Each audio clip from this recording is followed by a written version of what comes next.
Yapı sektöründe en çok kullanılan ürünlerin başında gelen camın güvenlik ve enerji tasarrufu gibi nedenlerle hayatımızdaki önemi büyük oranda arttı. Yangına dayanımlı camlar, kurşun geçirmez özellikli güvenlik camları, kendini temizleyen camlar, güneş ışığını kullanılabilir enerjiye çeviren camlar ile birlikte binaların dış cepheleri teknolojilere donatılıyor.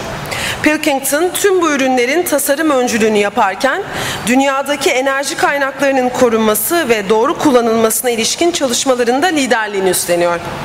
Misyonunu yüksek performans içeren yaratıcı cam çözümleri ile çevreye duyarlı, enerji tasarrufunu destekleyen küresel liderlik olarak tanımlayan Pilkington'ın bu konuda yaptığı çalışmalar, LEED onaylı binalar elde edilmesine yardımcı oluyor. Bu konudaki çalışmalarını ve geliştirdiği ürünleri Amerika, İngiltere ve Almanya'dan katılan 4 farklı uzmanın sunumuyla öğreneceğimiz bölüme geldik. NCG Pilkington'da yeni cam kaplama teknolojileri başlıklı sunumunu paylaşmak üzere Pilkington Yapı Ürünleri Grubu Başkan Yardımcısı Sayın Stephen Widener'ı sahneye davet ediyorum.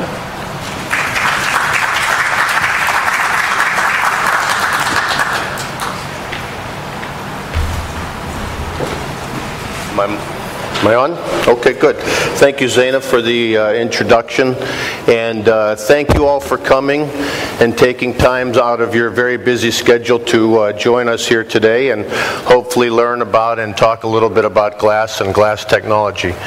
As Zaina mentioned, I'm Steve Widener. I'm in charge of Pilkington, North America. I head our commercial department, some of our R&D, and various different other responsibilities. I'm here with some of my colleagues from around the world. I've got Mr. Chris Barlow from England. He'll talk about structural wall systems. Mr. Wolfgang Dutt will talk about channel glass systems. And Mr. Frank Corbel, sorry, had a mind lapse there. We'll talk about our fire-rated products. And if anybody has any questions during the presentations, just please raise your hand and stop. You know, the way I like to say things is there's no such thing as a dumb question. The only dumb question is the one that's not asked. And I like to learn things, so if you ask questions, that helps me to learn. So it's a great honor and a pleasure for me to be here in Turkey, in your beautiful country. This is my fourth visit over here. I don't know if you all realize how blessed you are to live in such a beautiful country, and it's nice for me to come over here being involved in the construction industry to see so much activity. Where I come from back in the United States, we're not quite as busy, so I'm a little bit jealous of all of you and actually like to see the tower cranes and the construction and the activity. So what I would like to start with is we're going to talk about various different glass technologies, and I would like to talk about anti-reflective glass. So to start, we have a product called Pilkington OptiView, which is an anti-reflective glass. Now when you talk about, people say, okay, well what is anti-reflective glass? Here in this auditorium, if you just look at the glass behind you, we have the glass walls, there's clear glass behind, and all glass has reflectivity. You've got reflectivity off of the various faces, or what we call surfaces of glass. So each piece of glass has two different surfaces, what we call number one surface, which is the very exterior face, or number two surface, which is in the interior face. And various different glasses have reflections off of each of the different surfaces. What we've come up with is we've developed a coating that we put on the surface of the glass that reduces the amount of reflectivity. So to start out, if you look at just regular clear glass, similar to what we have here in the back of the room, so you have one piece of glass and it has a what we call number one surface and a number two surface, and off each face, or off of each surface, you have 4% reflection off of each face, or a total of about 8% reflection. So if I look at the glass directly behind me, I can see the 8% reflection. Most people say, okay, well 8% reflection is not a high amount of reflectivity. You look at the office building here behind us, this big blue building, when you go outside, that has a much higher level of reflectivity. But there are applications applications and uses in glass where even 8% reflection causes problems, it impedes one's ability to see through the glass or see various different objects on the far side of the glass. So what we've done is we've developed a product that is a low reflectance coating that we put on one face of the glass, and it drops this 4% reflection down to less than 1%. And then by combining that into a laminated glass, so you take two of these pieces of OptiView, and similar to what you have in a car windshield, you put them face to face with a PVB in the middle. You have this low reflectance coating on the very exterior face, and then a low reflectance coating on the very interior face. Instead of having that 8% reflection, it now drops that reflection down to about 1.7%. Okay, you might be saying, okay, well, big deal, 8% really isn't a problem, but I'm going to show you some pictures and applications where 8% reflection is actually a little bit too much. So most of you are familiar with what we call insulating glass, where you take two pieces of glass and combine them to create thermal performance. Well, in this instance, we can actually put our OptiView coating on the exterior face of both the outside piece of glass and the inside light of glass. And instead of having 16% reflection, so you would have 4% reflection off that face, 4 off here, 4 for a total of 16%, you could reduce that insulating glass reflection from 16% down to just a little bit over 3%, which is a fairly significant drop in the reflectivity. So that 3.4 versus 16% is a huge difference. Now, why do we do that? The reason we're trying to reduce the reflection is to increase the amount of light that's transmitting through, or allow the eye's ability to see more light and more vision through the glass. So it's an optical coating. And so if you just take regular clear glass where you only have 88% of the light coming through the glass, by combining it with these low reflectance coatings on the number 1 surface and the number 4 surface, you improve that light transmittance by 4%. So you get 4% more light coming through. Yes, sir, we have a question here. Just one before, slide just before here, there is no reflection by definition where the PVB is. Is that because of the PVB, or is it the surface is where meets the PVB? Okay, yeah. The surfaces which meet the PVB, there is no reflection. Is that right? You don't have reflection when you laminate glass together. The index, the reflection is index matched, so you don't have the any reflection off of that surface there, that number 2 surface. You would only have it. Merit it goes to the PVB then. Because of the PVB, correct. That's an excellent question. Did everyone pick up on that? So the question was, if I'm going to go back one more slide, normally you have reflections off of 2 surfaces of each piece of glass. So you get 4% reflection here and 4% reflection there. And the gentleman here, very astute, he said, okay, well, when you put it into a laminated configuration, why aren't we getting reflection off of this face here? And that's because it's matched up against the PVB, and it has, Chris, what would be the term on this one? It's the same index of refraction with the PVB, so you're not getting reflection here. You're only getting reflections off of the number 1 surface and the number 4 surface in that case. So does that answer your question? Okay. That was a very good question, very, very astute observation on your part. You should be up here giving this talk. Okay, so the key with using anti-reflection is that you're increasing the amount of light transmittance from 88% to 92%. So you get 4 extra percentage points in transmittance, which allows the eye to see through the glass easier without seeing the annoying reflections. So here's a mock-up of a store that we did. This is regular clear glass. And here you see our OptiView. Now this is laminated, so number 1 and number 4 surface. And if you look very closely, you can see a little bit of the same reflection of the building as compared to the clear glass. So this is 8% reflection. This is just a little bit over 1.5% reflection. I'm not going to go into all the performance data because that's boring. If you want to know that, I'll give that to you later. You'll all go to sleep. We just had lunch if I start talking numbers. But the real nice thing about this is to look at the light transmittance and the low reflection. So where do you use low reflectance glass, and why do you use low reflectance glass? Well, big application is in stadiums, sports arenas, merchandising, high-end auto shops, high-end stores that sell very expensive merchandise, museums, zoos, securities, retail storefronts. There are a myriad number of applications that use low reflectance glass, and you'll see why here in a second.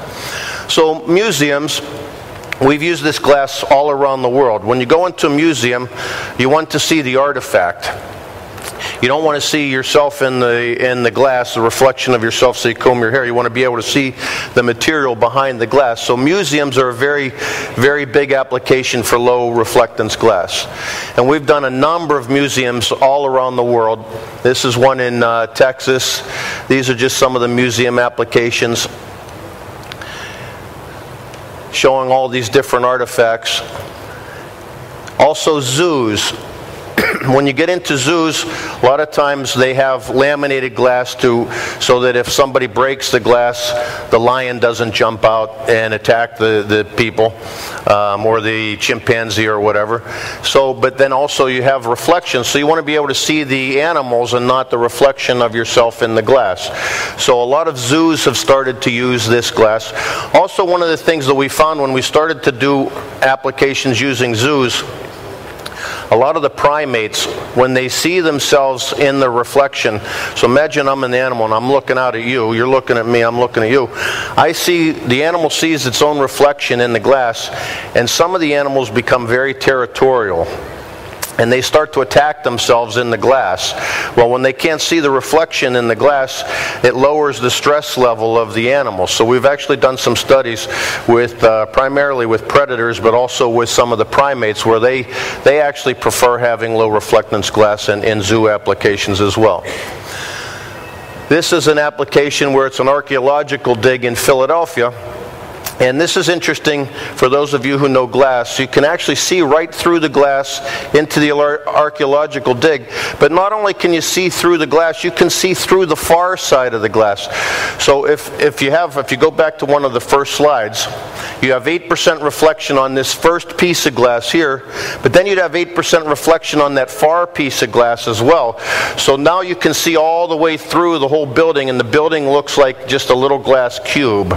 If you go to Apple stores, some of the Apple stores have started to use this. They want almost like an invisible glass cube, but to keep all the wind and the rain and the storms outside, they want very limited reflection as well. Stadiums are a big application for this glass. This is the largest stadium in North America. This is where they play American football, not the football that you play here. But all of the glass, even the spandrel glass, utilized this anti-reflective glass, because here they pass the ball and they want to make sure that they can catch it instead of looking up and seeing the reflection of the sun that would impede their ability and cause them to drop the ball. Well, this is a really interesting job, because when we were installing the glass, the architect called up and said, "Hey, you have a problem with some of your glass. Would you come out to the job and see what the issue was?" So we showed up and we looked at this piece of glass. The architect looked up there and goes, "See that piece of glass? That's wrong. You have bad product up there." I said, No. That's good product. That's clear glass. See the difference between, this is OptiView, anti-reflective glass, and they just installed a piece of clear glass. Do you notice the tremendous difference? That's 8% reflection. It's monolithic glass versus 1.5%, where you can actually see in and you can see the ceilings. I'm down on the field. But with the clear glass, you can't see in through the glass. And then even on the spandrel glass, where they have anti-reflective coating on the number 1 surface, and a blue spandrel, blue ceramic frit on the number 2 surface. So this product would have a reflection of only 4%. Here they said, "Well, you have some bad glass here." I said, "Well, no, you use clear glass again. The fabricator fabricated it incorrectly." So you see the difference here of 4% versus a reflection of about 0.75%. Can you see the noticeable difference? So normally people say 8% is not a lot of reflection, but in this application it looks night and day compared to the low reflectance glass next to it. I should have done that. Okay. I know here in Turkey, football is very, very popular. In fact, one of my good friends, Ibrahim, he's a fan of Fenerbahce. I guess they're, maybe I shouldn't talk about it because he says they're #1 in the country right now. And so he's been in a good mood the last couple of days. I guess they won the other day. But the World Cup is being held in Brazil starting in about 10 weeks. And I went to Brazil 2 years ago and met with all the soccer people and the architects. Out of the 12 stadiums that they've either renovated or have constructed, they're using our OptiView, this low reflectance glass, in 10 of the 12 stadiums that will hold the World Cup starting here. I believe it starts in 10 weeks. So one of the stadiums, this is in Morumbi in Sao Paulo. I don't know if any of you have been to Brazil. It's a lovely country as well. They installed the OptiView. You can see the low reflectance glass, but in the door they wanted regular, thick, clear, tempered glass. And look at the difference. So this is 8% reflection. This is just under 1.5% reflection. You can see the tremendous difference here. And if you look closely, you can see the reflection of the top of the stadium that would be on the far side of the stadium. It crosses over. You can barely see it in the OptiView on the in this part of the skybox. So 10 of the 12 stadiums in Brazil, when you watch if you happen to watch the World Cup, have the OptiView on it. One of the interesting things that we found is that they use this glass in stadiums. My thought when we were promoting it was that they use that so that when you're sitting behind this glass, you can see out and see the field. But one of the architects surprised me. He said, no, it's not really for the people to see out onto the stadium. It's for the other people to see into the skybox, to see all the movie stars and the politicians and what they call the beautiful people. So imagine if you have like a television camera on the far side of the stadium. They want to be able to see who's inside the skyboxes without having this reflection kind of hide the movie stars and the rich people and people unlike me. I'm not wealthy enough to go to Brazil to watch the World Cup. We supplied a lot of the OptiView in Olympic venues as well. This happened to be at the Beijing Olympics in 2008. This tower, it's called the Linglong Tower, is where all the TV broadcasters were. And it overlooked the Big Bird's Nest. Do you remember the Big Bird's Nest where they held all the track and field and all the good stuff? Well, they used to film, and they'd have the TV cameras up here, but they had it behind our OptiView glass, and they would interview the athletes, and they wanted the athletes to appear to be suspended in air out over the bird's nest. So they didn't want the reflection of glass behind the athletes while they were interviewing them. So the TV camera is interviewing somebody, and it looks as though the athlete's kind of suspended out in the air over the bird's nest. This is another big baseball stadium. Now, baseball's a sport that we play in the United States. We've done a number of big baseball stadiums. This is all clear glass, and this is all monolithic. You can see the difference with the 8% reflection here versus where they use the OptiView. You can see in and see the tables and the people inside here, where that's only 1.5% reflection versus the clear glass here.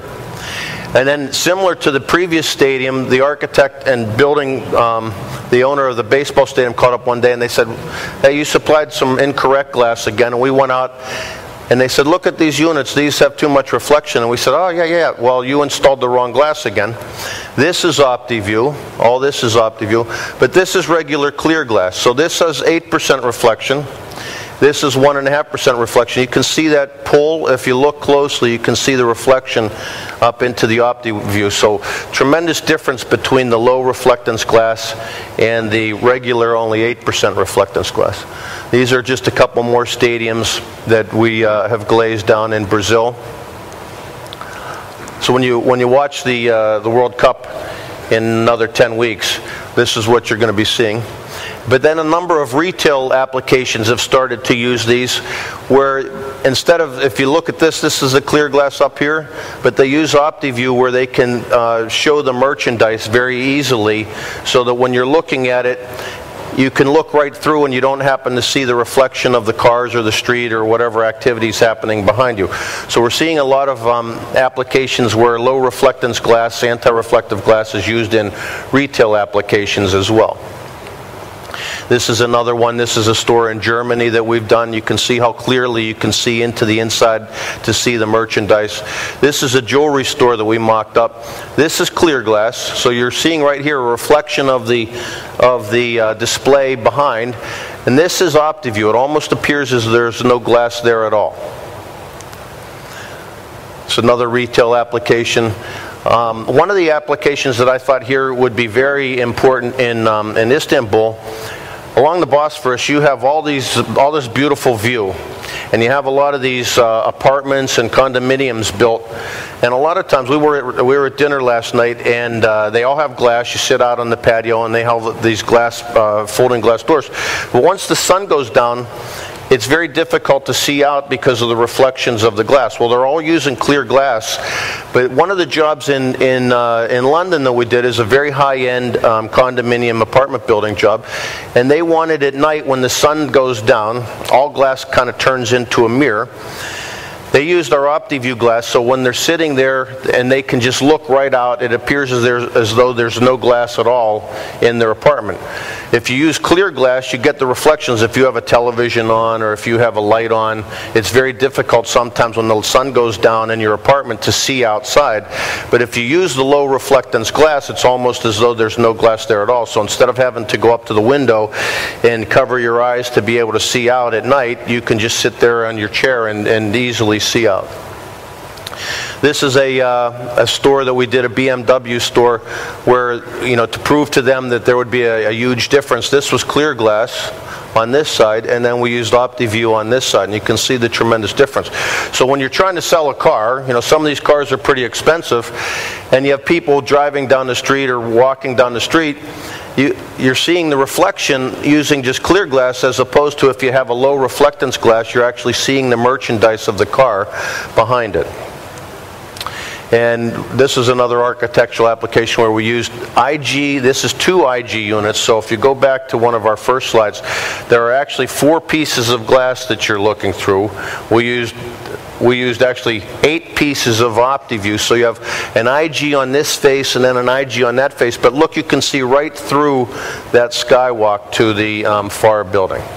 So that just gives you a little bit of an idea of what low reflectance glass is. I love this job because we did this project, and this is up in Michigan. When this bank building opened up, we have these interior partitions with the OptiView, and the bank president walked into a piece of the glass. He didn't even see the piece of glass. He didn't hurt himself. He broke his glasses. And so what they had to do, they ended up putting these big yellow decals on each face of the OptiView to make sure that the customers don't walk into the glass. But it almost looked as though there was no glass there at all. So that's our low reflectance glass. I'm going to next I'm going to change a little bit and talk about high reflectance glass. So we're going to go from one extreme to another. Are we ready?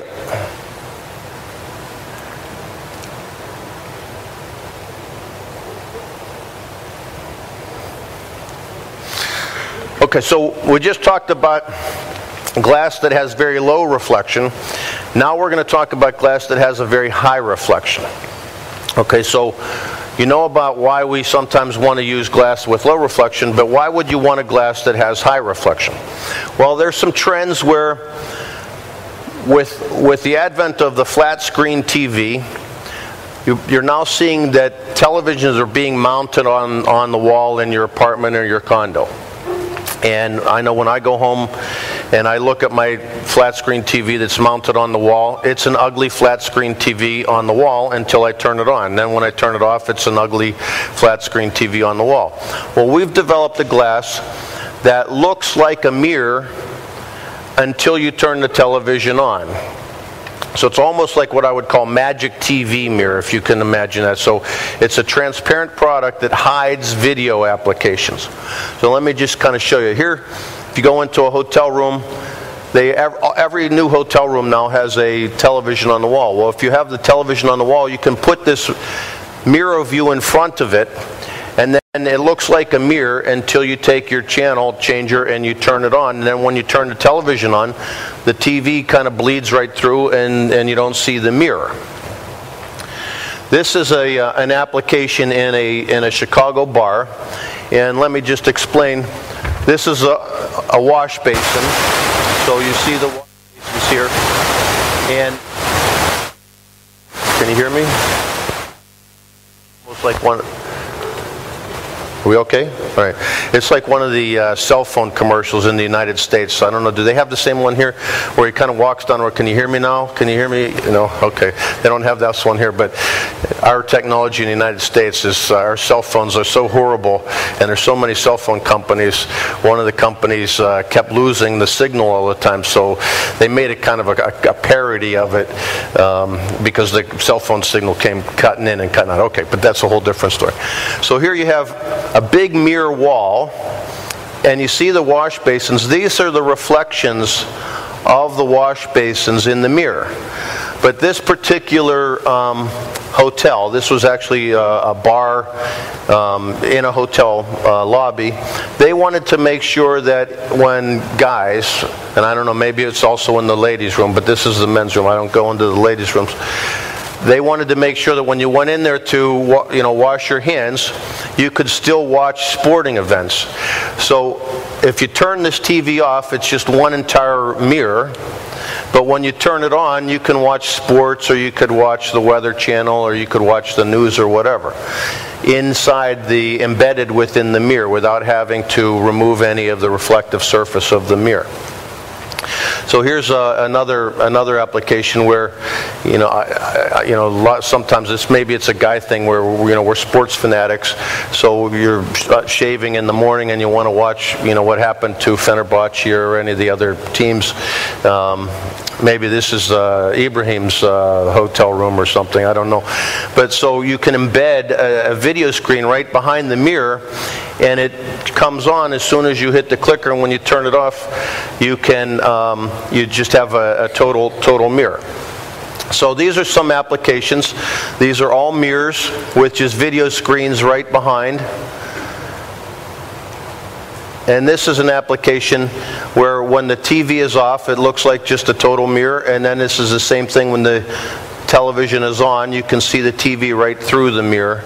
And so that we're seeing a lot of these in bars and in residential applications, in hotel rooms and things of that nature. We're also starting to see these. There's a new developing trend called digital advertising, or digital display. And we're seeing a lot of these applications where they have computers now drive the media, and there's one in the hotel room. I'm staying at the Wyndham across the on the Asia side here, and in the lobby, they change the image behind this mirror screen. It happens to be our mirror view, but you can automatically change the image every couple seconds, and then if they don't want to have an image on there, it just looks like a total mirror. So that's high reflectance glass. And now we'll talk about digital technology.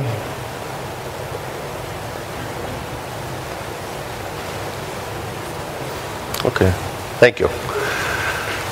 So there's a new emerging trend.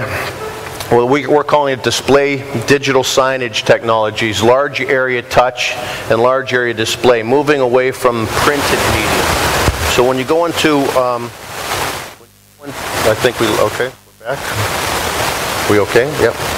So when you, in Europe and in the United States, we're seeing now when you go into restaurants or fast food chains or hotel lobbies, instead of having printed media that has to be changed out, they'll now have these video display boards that can be driven off of a computer.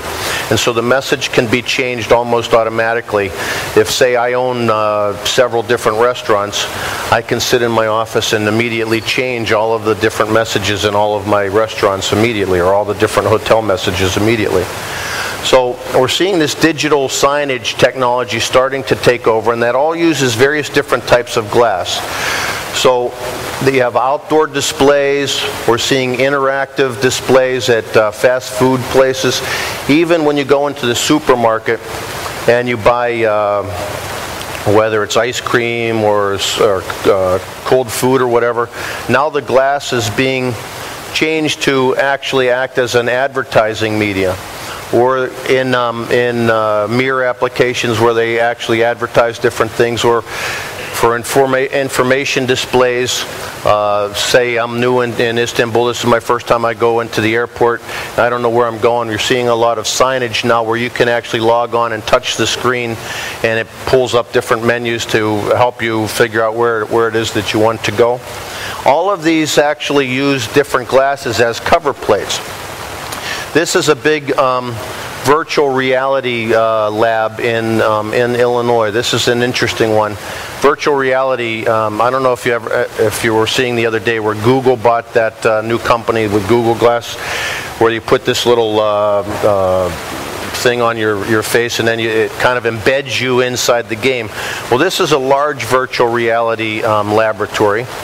And so you go and like stand on this stage, and then all of a sudden this big image, they used anti-reflective glass on this, but they could literally plop you into anything. If you say, okay, I want to be in the middle of a game, they could put you into the middle of a game. Or if you as an architect are building something, this would be like a giant BIM application where you could literally walk from room to room to room to see how the design that you drew works out. So you can actually embed yourself in your drawings in these types of programs. So this is going to be kind of like the next technology for BIM coming up. And all these glasses use either high transmittance glasses or low reflectance glasses, because what we're trying to do is minimize the reflection of the image so that it makes this virtual reality environment more real when you're embedded within this virtual reality environment. So digital signage is very, very important, and here again you want to use low reflectance glass or high daylight transmittance glass.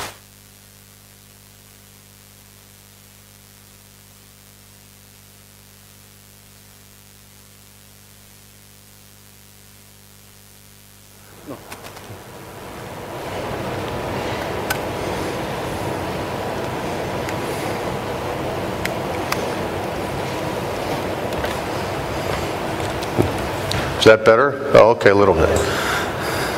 No wonder everyone was going to sleep. Couldn't hear me. All right, so we're seeing now in stores when you go in, instead of just having the glass, and sometimes you would have heated glass so you don't see the condensation on the glass, but now they're actually using the glass in stores to act as an advertising medium. So let's say that you go into the supermarket and you want to buy ice cream.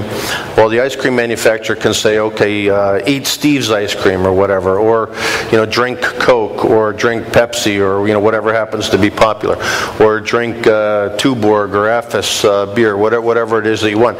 And you can change the message as the shop owner. You can change that based off of a computer. You're seeing people now change and put different pricing on and different promotional types of messages on the glass faces. And then again, we talked about these information kiosks that are very interactive, where you just go up and you can touch it. It pulls up different menus, tells you which way to go, or what store you're looking for, or what types of products and things like that. These digital signage applications, here's a perfect example of the mirror view that I was talking about. In this application, this company developed a technology that's motion sensitized, so that when the person's standing in front of the wash basin, it turns into a mirror. But when he's not, or he or she is not in front of the wash basin, it's promoting some sort of message right through the mirror view transparent mirror. There's another company that also took this one step further. They have it look like a mirror until you're within 3 or 4 meters, and then it's motion sensitized, and then it turns the message on, and it kind of grabs the eye's attention, because typically when people see a mirror, you always naturally look in a mirror to make sure your hair's okay, or my shirt's not out or whatever. So you look in the mirror, and then boom, the message comes on and it kind of grabs your attention. There's a third company that's using this, where they actually have embedded 6 different videos behind the mirror. and it moves the video every 3 seconds. It's the same message, so it's constantly moving around, and it grabs the eye's attention to hold the eye on that message a little bit longer and hopefully promote whatever the message is that they're talking about. Outside, we're seeing a lot of these, again, where you want to maximize the amount of light that's coming through, so you use either low reflectance glass or high transmittance types of products. And that's it for my presentation. I think we're going to have, okay, we have a question here. Yes, sir. I think you haven't mentioned about the glass screen technology with the aviation. With the, I missed that, sorry. For everyone to hear. Okay.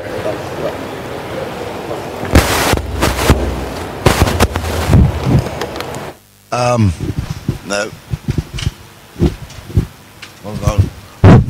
No, that's it.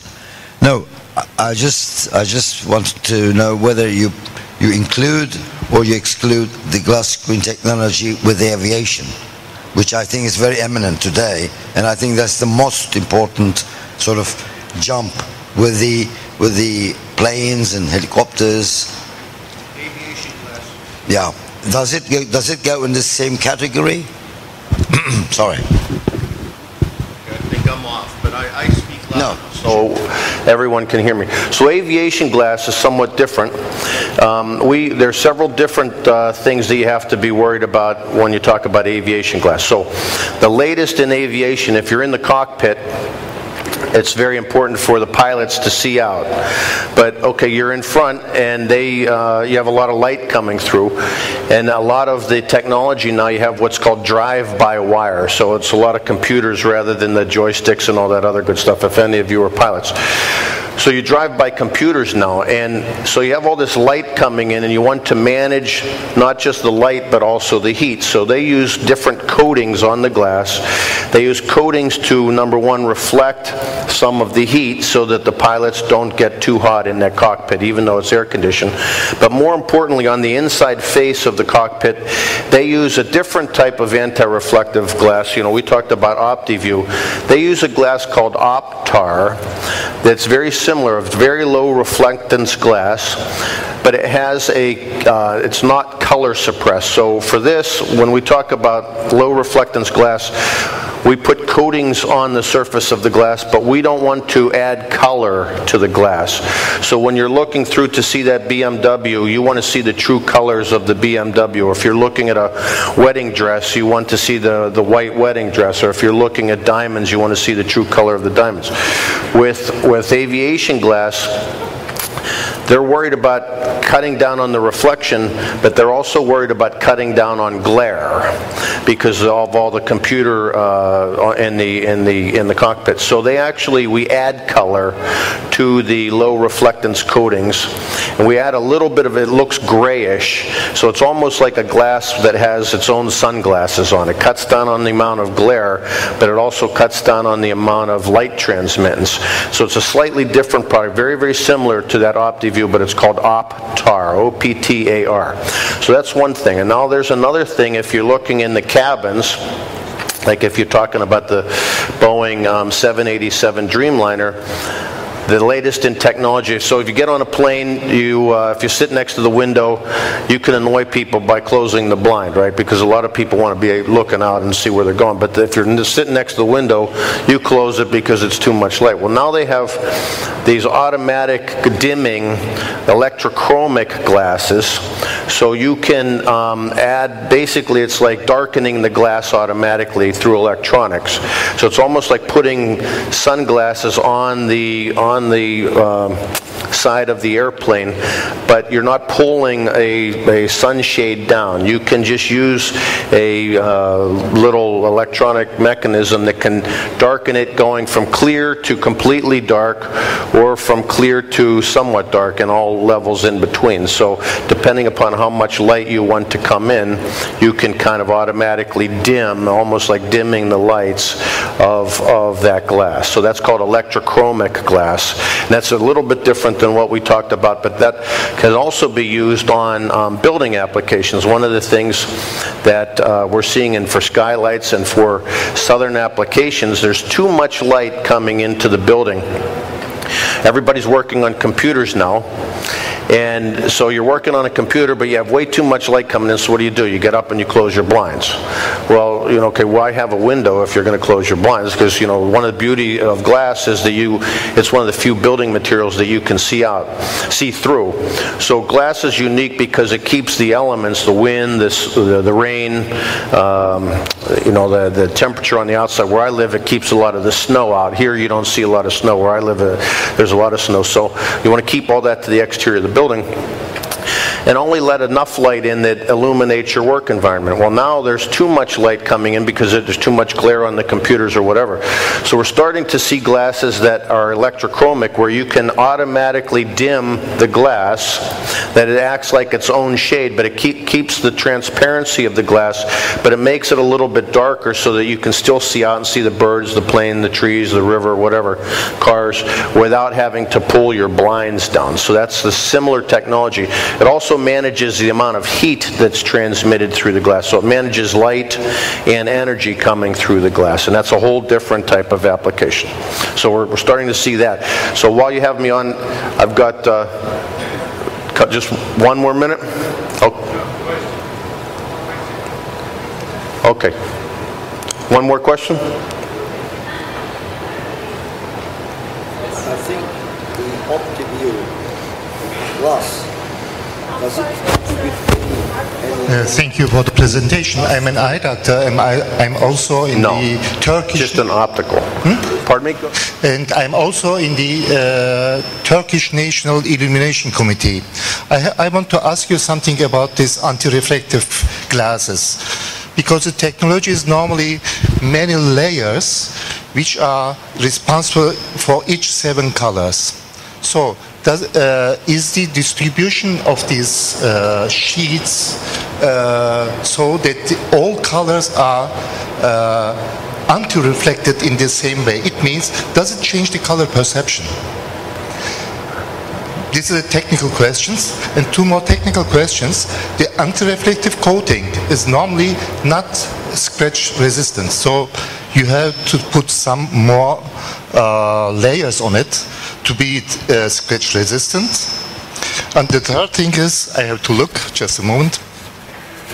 Normally you have the anti-reflective coating is normally have fits fat on it.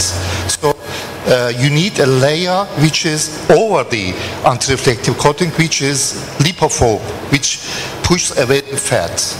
If you go with the finger on it, normally, if you, on your anti-reflective glasses, right. you have fat on it. So the same happens on the window glasses. Thank you.